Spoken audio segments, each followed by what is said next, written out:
Okay, dear colleagues, let us slowly start. And it's my pleasure to have today Alexey Artemov, who is currently working at Technical University of Munich. And he's basically, Alexey's expertise lies in the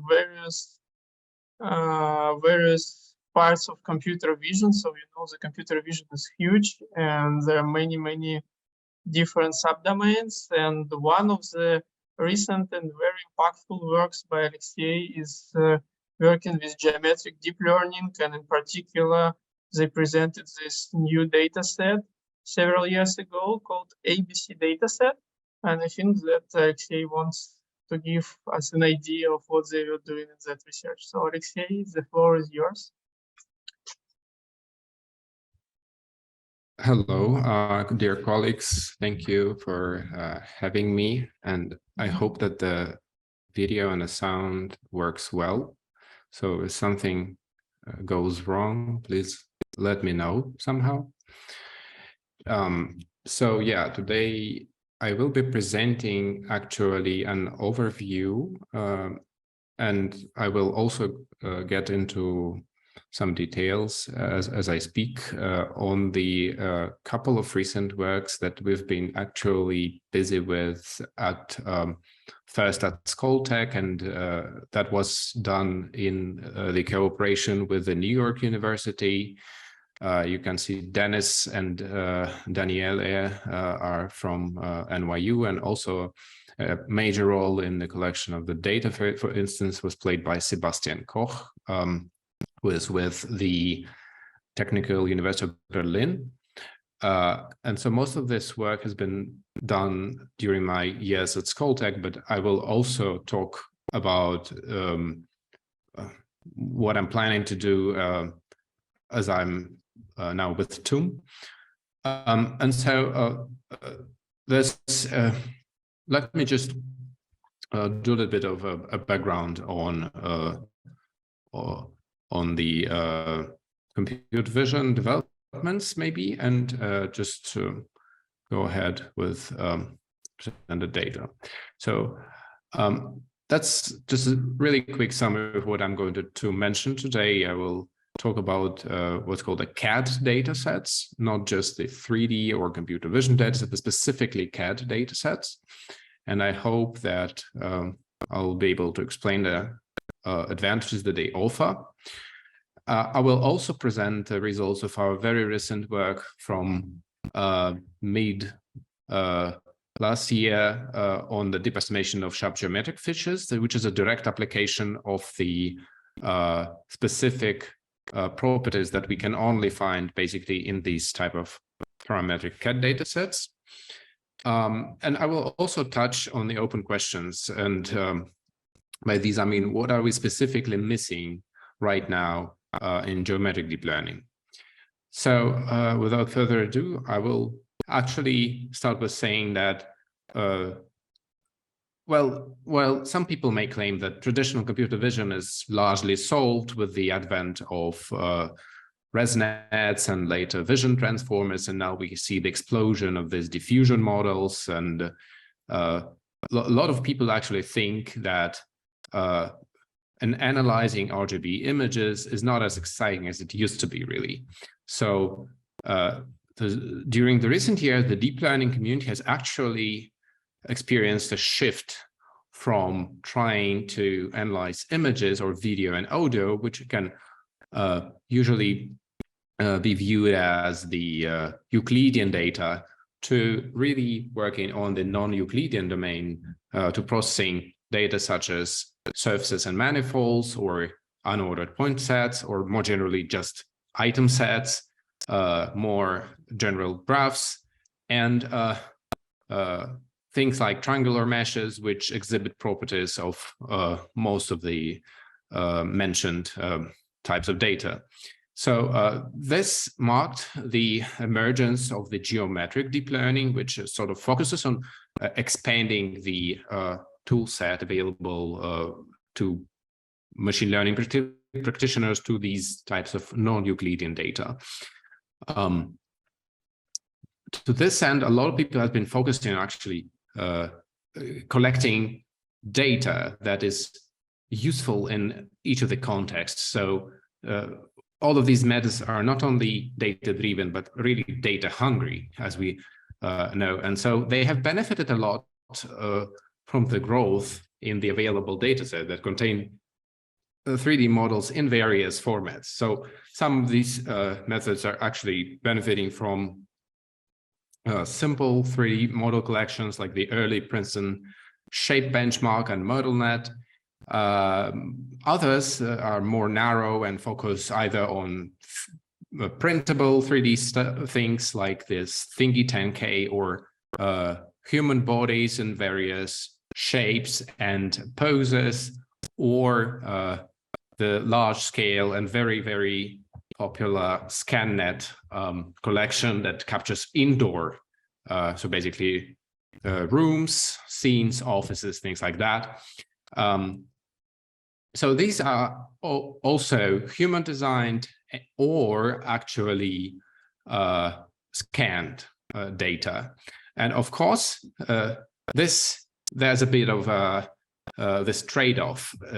So if you are working with human design data as like this ShapeNet type data on the left, then on the one hand, you sort of can control over what is the shape of the thing, but normally these data sets are basically downloaded from public shape collections. And this means that it's actually really, really challenging to obtain useful geometric data, because you really don't have control over the meshing, sampling, and things that we normally care about in geometric modeling. So the ShapeNet models tend to be really not only irregular, as indicated here on the aspect ratio of these triangles that comprise this mesh of the car is enormously small, and they're also really actually non-manifold, meaning that they do not comprise a closed surface,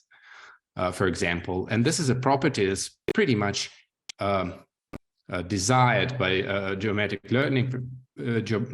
modeling practitioners. On the other hand, if you revert to modeling real-world objects and try to, for example, construct a data set by scanning real environments, such as this ScanNet, which has been, as I've mentioned, really, really popular over the years. So you will immediately find that it's actually also very, very imperfect for learning geometric signals, because it is very, very noisy due to the limitations of acquisition devices, but it is also inherently incomplete. So you will often find yourselves in situations where most of the scene is basically missing from your scan, and there's no way of getting it back. So one path forward would be to actually resolve to using what's called a parametric CAD models. So in this case, it's an object that is composed of parametric shapes, that are basic shapes such as cylinders and planes and NURBS, splines, and so on. And the advantages here is that it's very, very easy to obtain an exact surface approximation. You can also resample these data at arbitrary resolution, as I will be talking about later in the application. And it also has the advantage of having this explicit representation of fundamental geometric shapes that comprise the objects, such as the spline surface patches that comprise the mesh, or the curves that join these patches together. So this was kind of our motivation for proposing this benchmark, this data, which is a data set, the ABC is a data set for geometric deep learning that consists of over 1 million 3D CAD models. And each of these CAD models, so you can see like a selection, a nice selection of those depicted over here, is defined by parametric surfaces, actually. And this means we have accurate geometric ground truths, and we have decomposition into patches and feature annotations and analytic differential properties, which means that the normals are, for example, arbitrarily precise. And so this is similar to vector graphics for images, for example, right? So this is scale independent. You can sample it at the resolution you want, but you also can support connectivity and point set and parametric representations. And a lot of you have been actually using this a lot.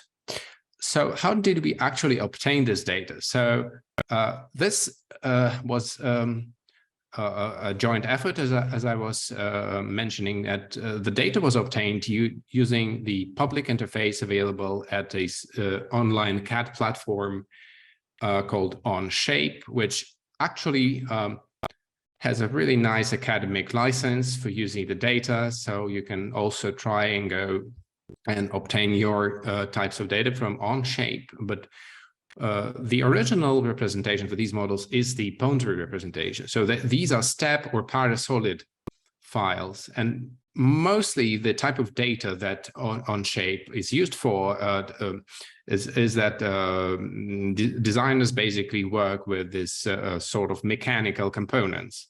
So that the various bolts and hinges and things like that. So we have to, in order to be able to actually use the data in some sort of a machine learning application, we were actually facing the problem of actually processing the data, because the original data is encoded as a vectorial CAD format. And so we actually triangulated these 3D shapes into meshes, because meshes are really, really easy to work with a lot of contemporary programming languages and packages and libraries. And so we also release, along with the meshes, we release a huge variety of formats, STL, STEP, Parasolid, and OBJ, whichever the person is liking to use. And also extract what's called the annotation, but the annotation that I will be referring to is the geometric annotation. So that means that there is no semantic labeling for the ABC. So that's really, really hard to say what is what exactly, if it's a bolt or if it's a detail number 1532. It's rather that we can say that, okay, so this piece is composed out of like 125 surface spline patches joined in this way with this kind of curves between them, and there's an explicit formula for each of the patches and for each of the curves. And so the resulting data actually is pretty versatile and is very, very sheer in size. So it is supports a number of applications, including, for instance, patch decompositions, like when you are facing to approximate your shape with a set of primitives that are low dimensional in a sense. Feature detection, also detecting the curves that basically join the surfaces together.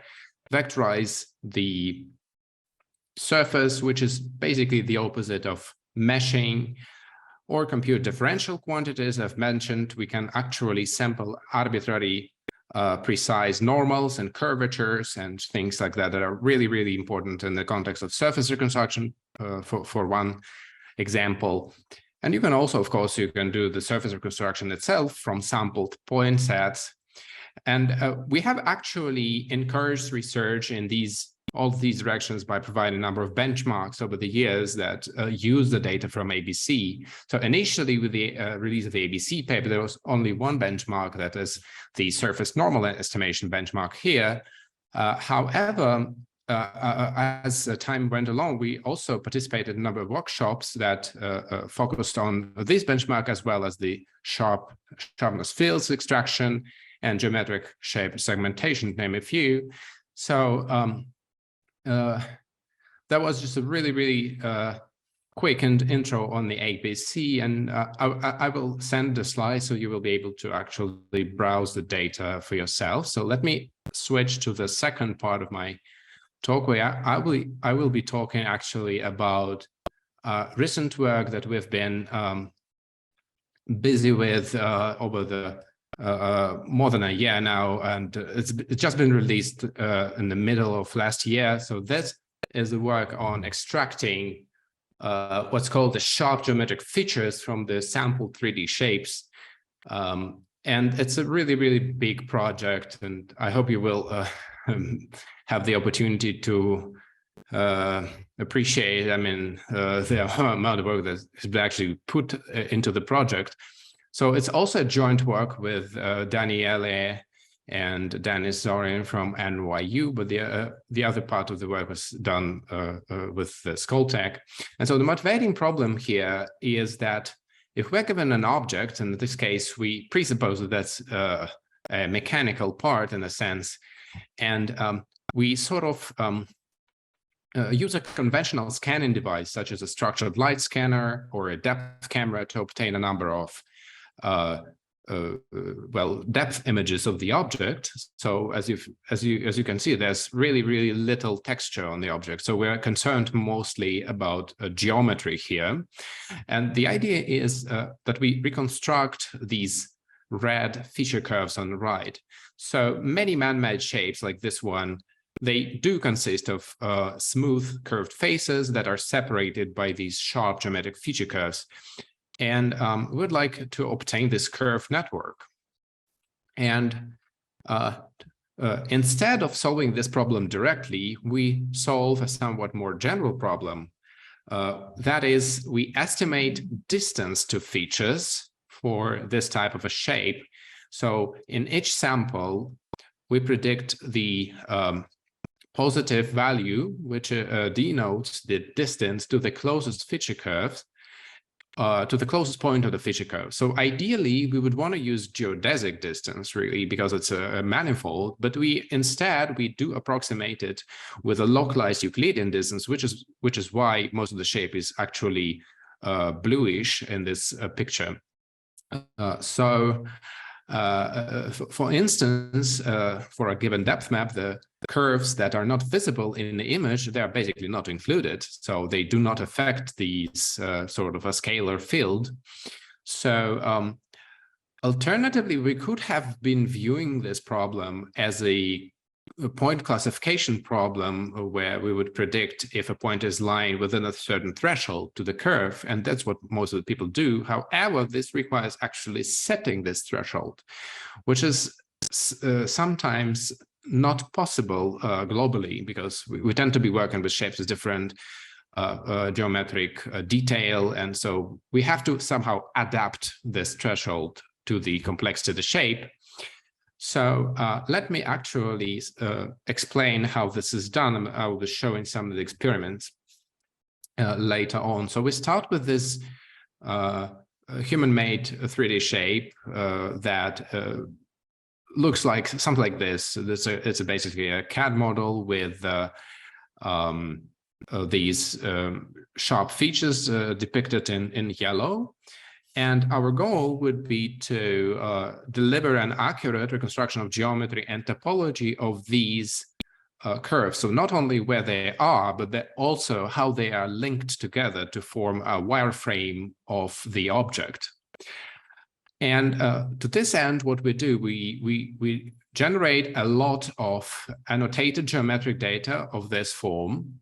So they are represented by pairs of depth images and respective scalar field. And we learn these convolutional, highly efficient convolutional models that are able to approximate the scalar field. And then we develop a special multi-view fusion approach to actually reconstruct a full distance to feature field on the entire shape. On top of that, we actually build downstream application where we extract an explicit representation. So that is basically formulas for each of the curve, and also the topology about how they are actually linked from this type of a point cloud. Of course, it's a really dense point cloud, as you can see, but we're talking about that later. So we do not have any assumptions on the shape of the curves. So actually, we can work with both straight curves or curved, like arcs, or more generally three-dimensional splines.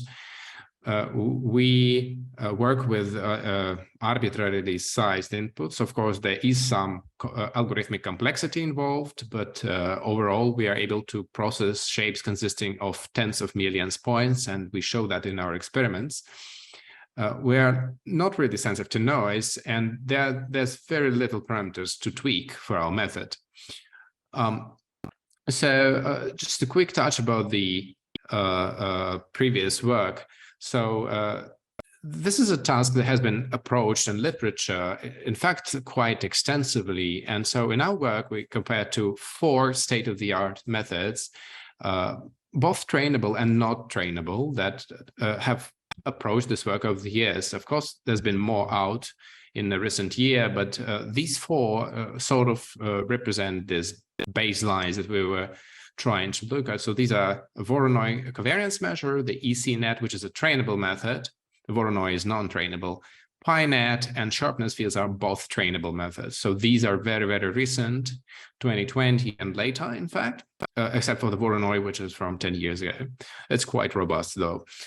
And we have found, in fact, that most of these methods do have various drawbacks. So some require per-modal tuning of parameters for feature detection, which is working for one type of shapes, but fail to work for another.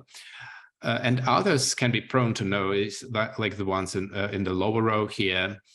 And some others would detect features in regions where there are no features, and so on. So this motivated our search for a more comprehensive learning-based solution. So we start with generating pre-training data for our method. So we start with a CAD model, and these types of CAD models we actually take from the ABC data that I was mentioning before. And so as input, we take a set of meshes and their associated feature annotations. These are depicted again in yellow here. So these are basically edges on the mesh marked as sharp. So we decompose each mesh into a collection of patches here. And we extract local triangulated patches and their associated interior feature curves. So that can be done via image-based data. So these are fundamentally in images, but you can also think of that as a point cloud patch. And so these are parts of the mesh. We sample those and obtain image and point-based patches. And we also compute local distance to feature annotations. So each patch comes with a small and actually a fixed number of samples. So in the case for points, it's 4,000 samples. In the case for images, is up to 4,000 samples. So using this, we actually can produce a set of sampled local patches with distance to feature labels in each point. And we do obtain large synthetic collections that are ranging from 16,000 to up to 250,000 training instances. So some of these instances are like arranged here. So from each shape, we can actually sample lots and lots of patches. What we wanted to predict was this truncated distance to feature field. We call it D. So it's basically a scalar value. So it's a positive number for each of the points. And that's how we compute it. We basically compute like the closest point on each curve and then minimize over all curves. And the important thing is that, so that one's easy, actually, that's not a problem. But the problem is that we will have to localize it further. So in practice, we start with paying attention to a local patch of a 3D CAD model, and we would normally actually ignore the rest of the model. So this is a region of interest for us. So we extract this patch, And for this particular patch on the image, actually, we have a mesh fragment that will consist of 7 surface regions, S1 through S7. So these are labeled counterclockwise by blue circles here. And actually, there is also 6 associated feature curves. These we call gamma, gamma 1, gamma 2, and so on to gamma 6. And if we actually view this as a graph, this surface curve adjacency graph, we actually can analyze the local topology of this shape. So what is connected with what?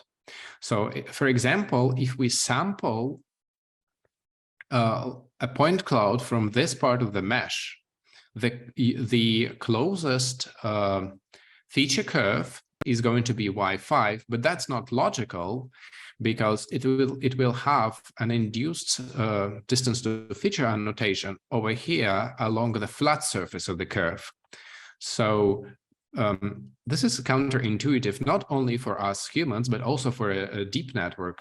So this means that we should prune this type of annotations for samples living on this S7. And that's what we do. So what we do is we just focus on this pruned adjacency graph and basically annotate our samples like this. Yeah, so the same depth data, in fact, can be annotated differently depending on which adjacent feature curves are included when computing distances. So we actually distinguish between interior, contour, and exterior curves.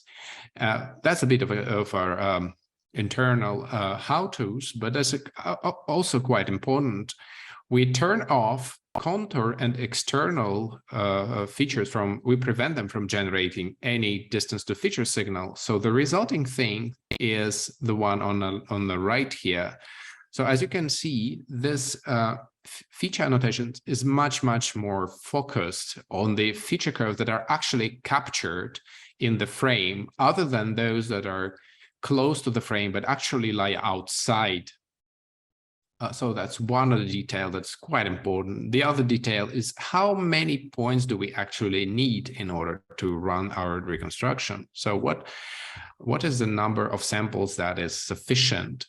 So let's start with this parametric CAD model again. These surface patches are depicted like this. We will decompose this model into feature curves, and then we will analyze these feature curves individually.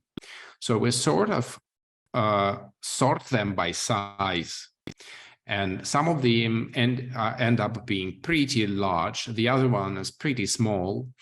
So what we need to do is we need to understand what is the size of the point relative to each curve. What should it be really, actually? So what we do is we actually relate a sampling radius, that is the size of the point, to features of some sort of a characteristic spatial size. And we sample each of these features with at least several points. So this is the actual formula that we use, but let me show you an example. So in fact, most of the people actually use fixed size sampling here. So irrespective of the complexity of the mesh, they sample it with, say, 8,000 samples. But that's a problem because it leaves a lot of areas severely undersampled. There's no data to infer the feature curves from. And instead, we sample them adaptively, which leads to a much denser sampling for those shapes that need it. For more simple shapes, there can be a less denser sampling. And this adaptive type of sampling is actually relevant because that's how people scan objects in industrial practice in order to like reconstruct them with a predefined degree of accuracy. Okay. we actually went on and manufactured another data set by actually 3D printing certain CAD models. So this CAD model was 3D printed using a plastic 3D printer into a lot of these like mechanical plastic 3D shapes. Then we actually scanned the data using a commercial structured light 3D scanner, and we acquired the geometry of each of these objects in the form of depth images. We have acquired around 2,000 depth images, and these correspond to 166 scanning sequences of 84 unique objects. Then we registered the scans onto the original CAD model using a standard procedure, and annotated these data using the sharp features actually present in the original CAD model. So this has given us actually a real-world data set that we could test our algorithm on and fine-tune the algorithm on. So now to the training, let me very quickly mention, because what we do is we actually solve a very, very standard learning task. We are given a set of n training instances, we minimize the loss. So we actually study each ingredient here. We study what should be the loss function, what should be the inputs, the outputs, and what should be the neural network architecture. And I will not go into a lot of details here because most of the things that we tried is pretty standard. So all of the neural network architectures, most of them are actually convolutional neural networks of some sort. But what we have discovered is that the best performing choice would be a deep, heavy network, the ResNet 152 with what's called a histogram loss that just takes in a depth image and just produces the distances. So the surprising part is that we do not need any additional annotations or any additional supervision. In fact, most of these models actually, they stick to a specific patterns found in ground truth data.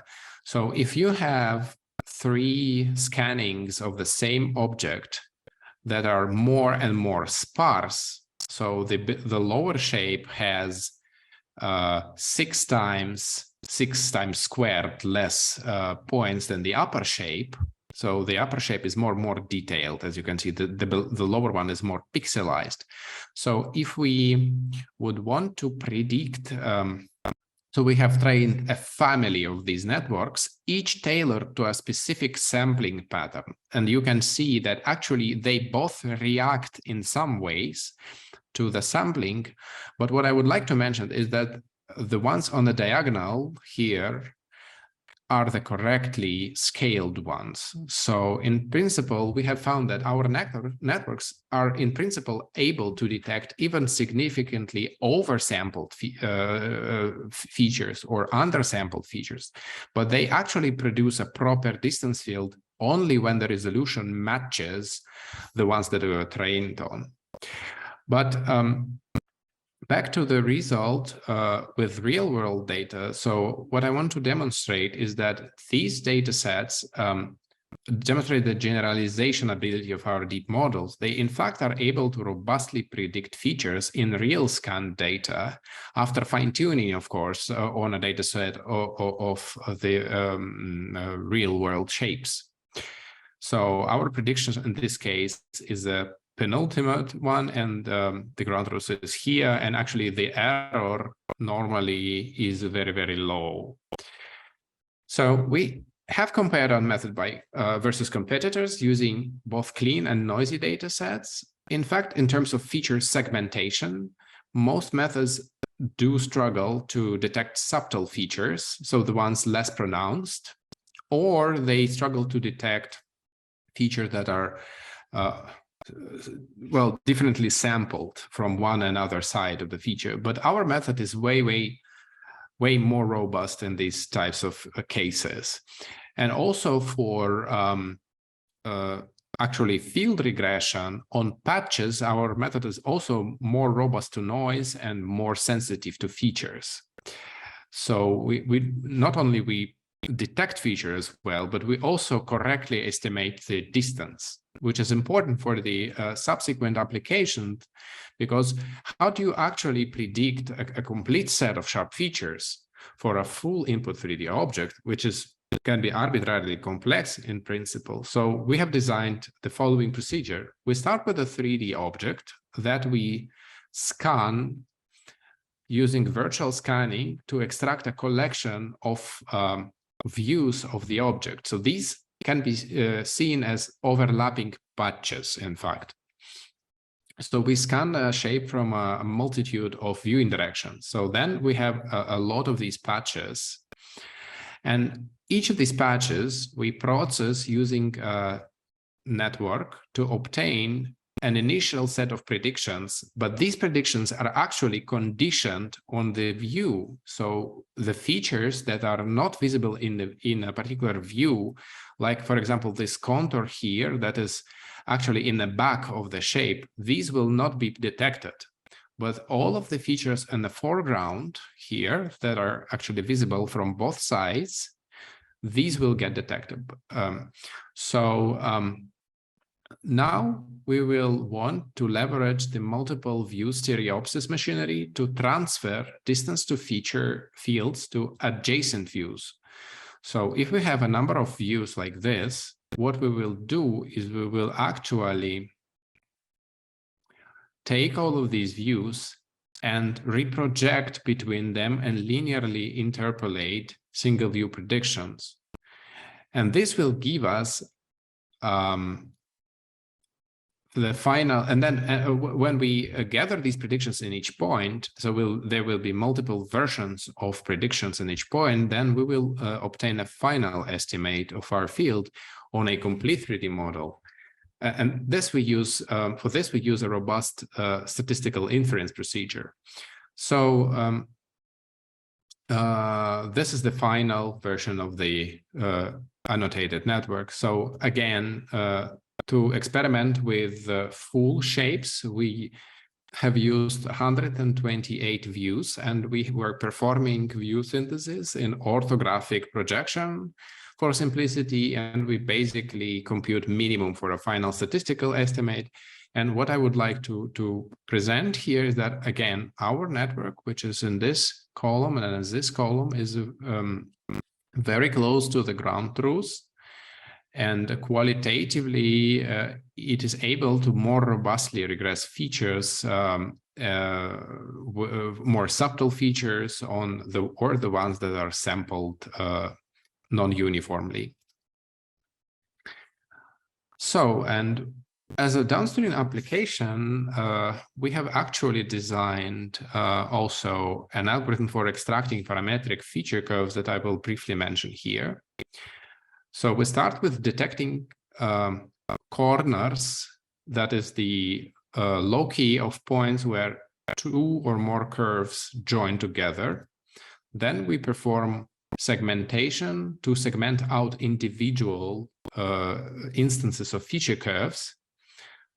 These are approximated by a linear, this polyline type of representation, which actually captures their topology, but not captures their geometry explicitly. And finally, the polylines are converted into splines in order to reconstruct the final parametric wireframe.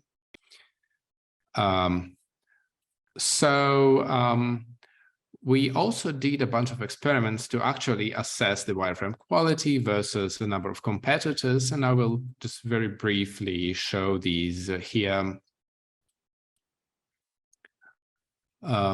So this is versus the PyNet and versus the point cloud to wireframe, which are both state-of-the-art methods for generating these types of wireframes. So our wireframes tend to be more accurate and contain not only actually straight segments, but also curved segments as well. We also did a bunch of examples on noise sensitivity, but I will just scroll through them very quickly because that's not the most important part here. And how many views we actually need depends on what is the accuracy that you are going to obtain, but more views we have found is generally better. So we ended up having 128 views here. So to recap this part of the presentation, I will only really briefly mention the outlook on that one. So we predict distance to feature function. We found that localized prediction of this distance to feature function actually greatly improves reliability of extracting geometric feature curves. We do scale the process to models with millions of points. And the best results actually is by a UNet, a convolutional neural network, which has a histogram loss and operates on branch images and performs fusion of predictions using a robust statistical estimate.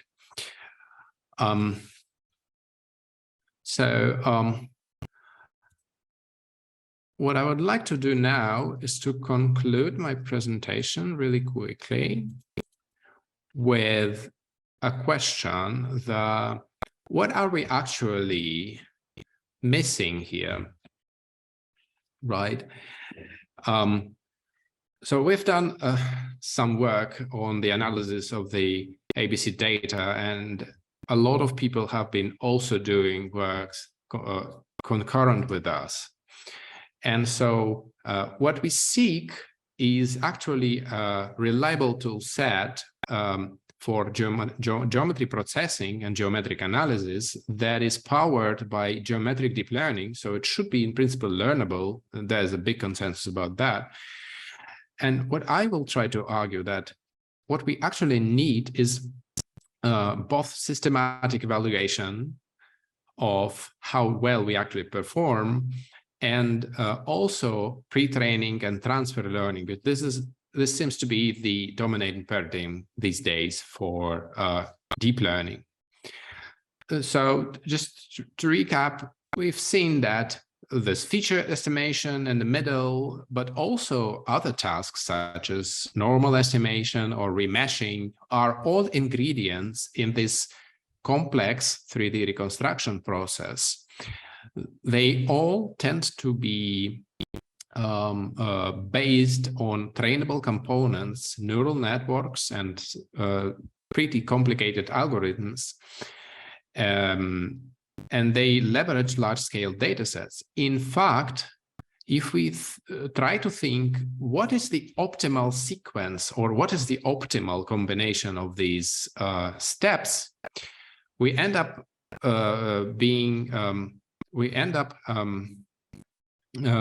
reasoning in terms of 3D reconstruction pipelines. And we do not know the optimal reconstruction pipeline because this, for one reason, it can vary for different inputs, but for another reason, we don't really know how different pipelines compare to each other quantitatively.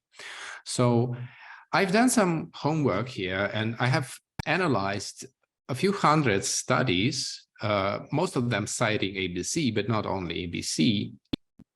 So one of the core issues that I have found is there are very few benchmarks for geometric deep learning.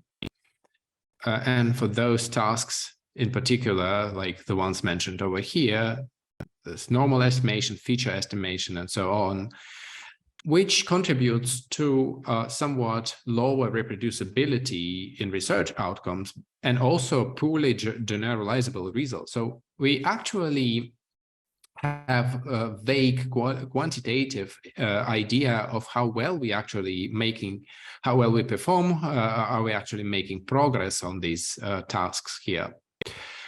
There have been some benchmarks for geometric tasks, and I have also myself participated in creation of one of them, but there's clearly not sufficient data and evaluation protocols to actually have benchmarks for geometric tasks.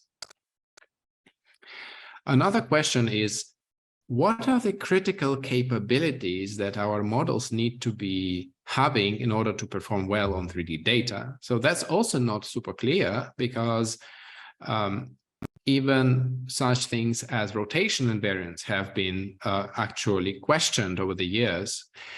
And what I will argue here is that in order to discover these capabilities, we need to perform large-scale pre-training in creative ways, in fact. So I've been looking into most of these papers that tackle geometric deep learning tasks, and I have found that most of these tasks actually only use around 1% of these data, so maybe 10,000 shapes, but there are millions available, so at least 1 million can be easily accessed and used. So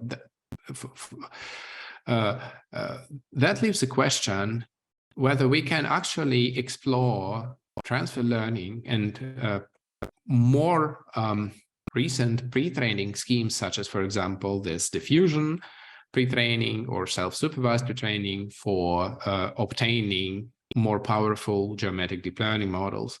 So it's not that no one has been looking into this area. In fact, this taxonomy work from CVPR 2018 did explore transfer learning between tasks, but that was only for convolutional models that are defined on RGB images.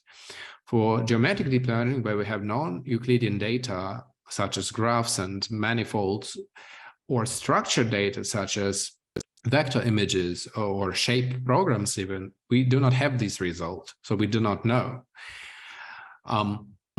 So I guess the major research questions here would be how to design good evaluation tasks and how do we actually leverage the full potential of the data for better models. If we do have 5 more minutes, I will present a sneak peek on that one. I mean, my opinion on that one and what I'm currently working on. But Maxime, if you could guide me here. Do we have 5 more minutes in this? Yeah, I think we do have 5 more minutes. Yes, please go ahead. Okay, so let me just present a really quick overview of what I've been busy with during the last months. So I would say that the implementation for answering these research questions could actually be structured in a way similar to this one. So what we already have is a very abundant source of CAD data.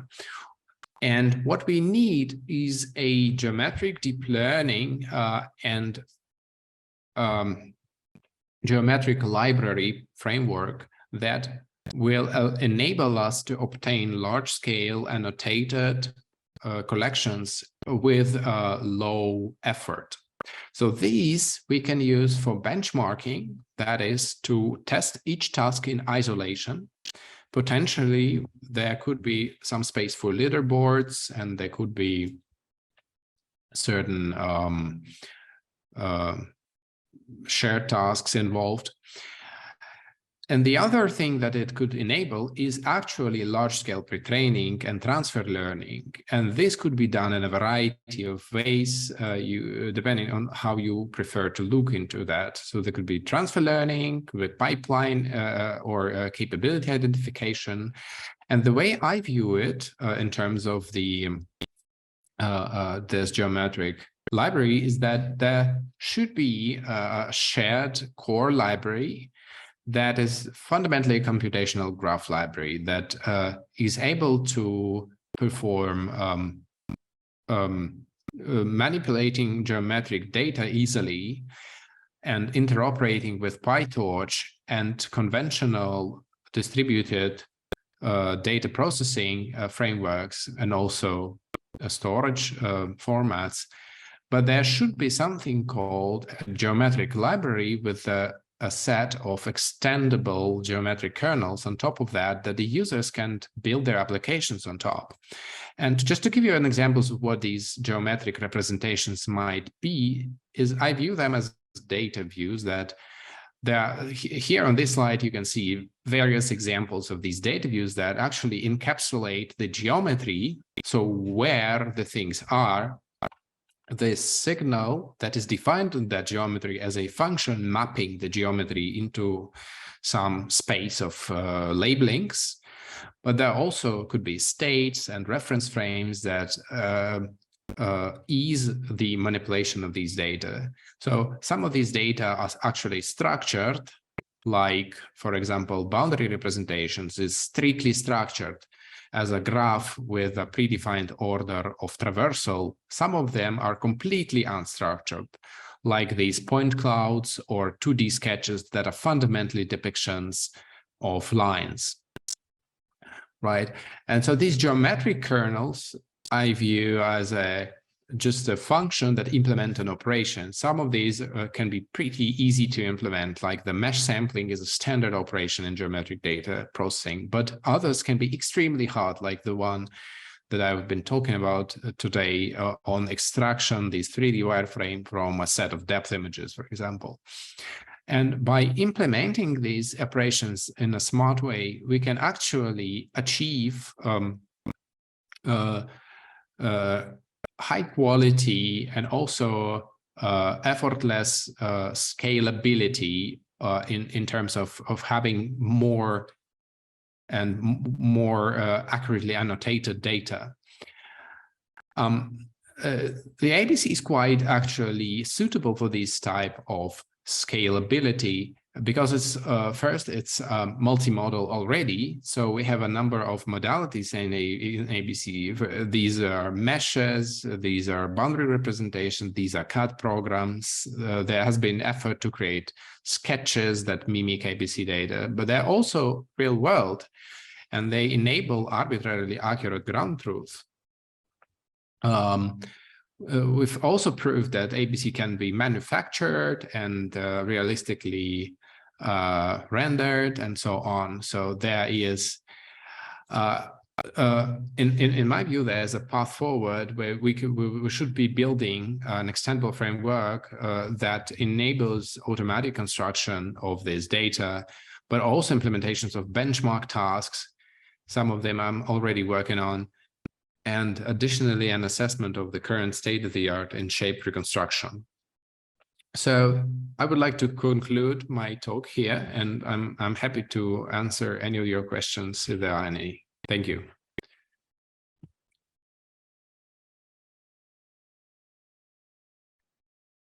Okay, thank you very much, Alexey, for this very insightful talk.